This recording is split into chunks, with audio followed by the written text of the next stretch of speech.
Hello friends, knowledge nation point एक बार फिर हाजिर है आपके सामने लेकर मुगल साम्राज्य से संबंधित प्रश्न उत्तर, जिसमें आज हम मुगल प्रशासन, आर्थिक तथा सामाजिक जीवन, सांस्कृतिक तथा धार्मिक गतिविधियां, इन सब से रिलेटेड क्वेश्चन को करते हैं।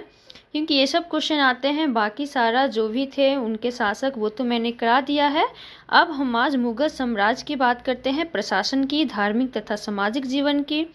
तो चलिए स्टार्ट करते हैं। पहला क्वेश्चन, फर्स्ट क्वेश्चन है, मुगल प्रशासन में मंत्री परिषद को क्या कहा जाता था?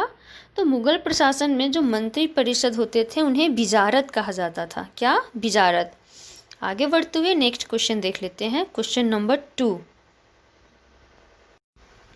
मुगल प्रशासन में वकील के पद का सृजन किस सम्राट ने किया था?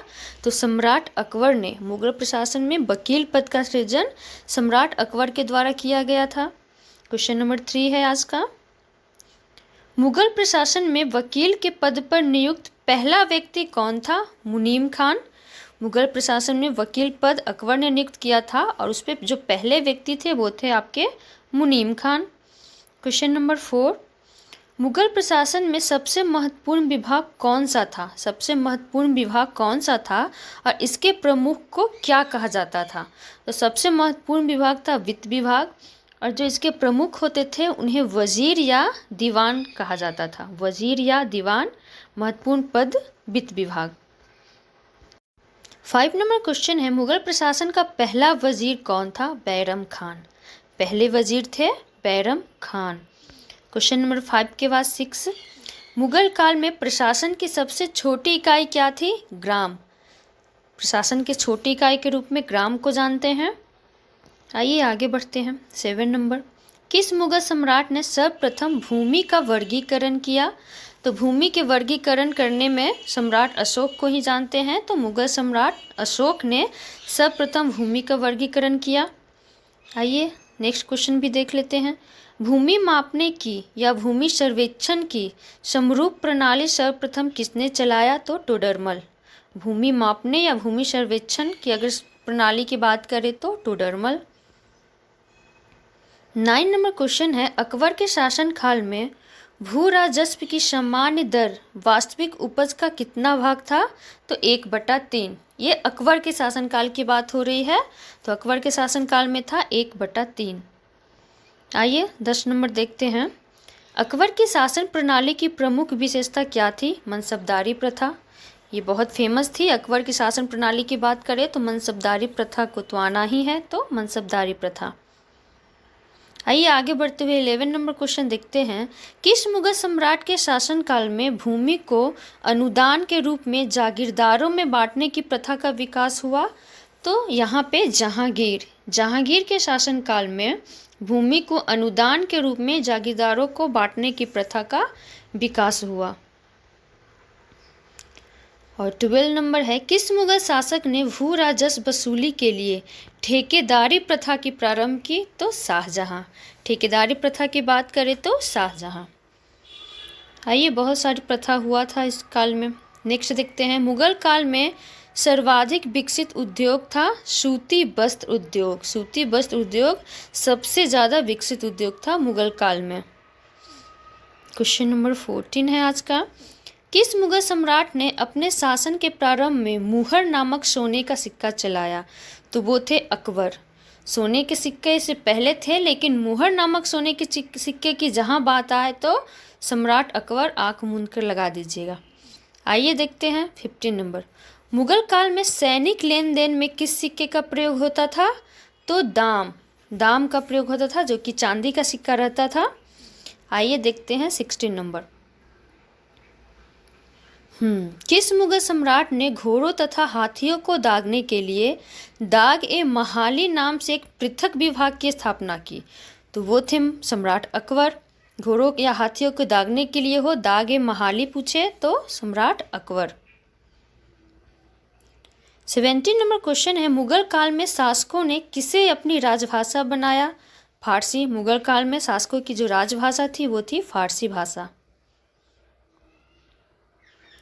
18 नंबर, मुगल काल में महाभारत का फारसी भाषा में अनुवाद महाभारत का मुगल काल में फारसी भाषा अनुवाद किस नाम से किया गया? फारसी भाषा में अनुवाद महाभारत की किया गया, तो नाम क्या था? तो रज्मनामा। महाभारत का फारसी भाषा में अनुवाद किस नाम से किया गया? रज्मनामा। 90 नंबर, मुगल कालीन विद्वान अबुल फजल पंचतंत्र का अनुवाद फारसी भाषा में किस नाम से किए? तो अनवर ए सुहेली। यहाँ ये भी पूछ सकता है कि मुगल कालीन किस विद्वान ने पंचतंत्र का अनुवाद फारसी भाषा में किया? तो यहाँ पे हो जाएंगे अबुल फजल। ये याद रखिएगा कि मुगल कालीन विद्वान अबुल फजल ने पंचतंत्र का अनुवाद किया फारसी भाषा में, और पूछे कि किस नाम से किया, तो अनवर ए सुहेली। चलिए आगे बढ़ते हैं, देखते हैं नेक्स्ट क्वेश्चन 20 नंबर। किस हिंदी कवि को मुगल सम्राट अकबर ने कवि प्रिय की उपाधि दी? बीरबल। बीरबल को ही कवि प्रिय आए, तो बीरबल। देखते हैं क्वेश्चन नंबर 21 आज का। किस मुगल सम्राट का शासनकाल मुगल स्थापत्य का स्वर्ण काल कहा जाता था? तो शाहजहां। मुगल स्थापत्य का स्वर्ण काल शाहजहां का शासनकाल।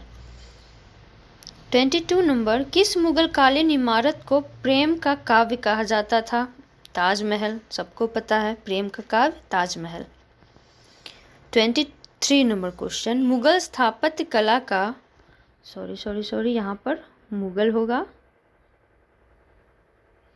मुगल स्थापत्य कला का चरमोत्कर्ष किस इमारत में देखने को मिलता है? ताजमहल। 24 नंबर क्वेश्चन देखते हैं, ताजमहल का मुख्य वास्तुकार कौन था? उस्ताद अहमद लाहौरी। वास्तुकार थे उस्ताद अहमद लाहौरी ताजमहल के। 25 नंबर क्वेश्चन, ताजमहल का मुख्य शिल्पकार वहाँ पे थे, यहाँ पे शिल्पकार की बात हो रही है, दो जो थे उस्ताद ईसा खां।